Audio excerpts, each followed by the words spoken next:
Drugs మహమ్మారిని పారదోలడానికి రెండవ రోజైన చౌటుప్పల్ నుంచి రెండవ రోజు right to HRC trust chairman Bolloju Shyam గారు మహాపాదయాత్ర రెండవ రోజు చౌటుప్పల్కి చేరుకోవడం జరిగింది. ఇప్పుడు ఉన్న పరిస్థితుల్లో ఇలాంటి సామాజిక చైతన్యం కోసం యువతను పెడదో పట్టకుండా సన్మార్గంలో నడిపించాలనే సదాశయంతో సంస్థానారాయణపూర్ నుంచి కన్యాకుమారి వరకు అటు నుంచి ఢిల్లీ వరకు మహాపాదయాత్ర నిర్వహించడం చాలా గొప్ప విషయం.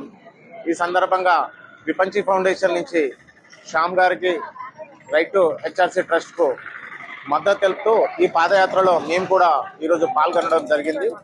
అదేవిధంగా ఈ మార్గ మధ్యంలో ఉన్న అన్ని యువజన సంఘాలు, గ్రామ సర్పంచ్లు కూడా ఈ యొక్క పాదయాత్రకు మద్దతు తెలపాలని తెలియజేసుకుంటున్నాను.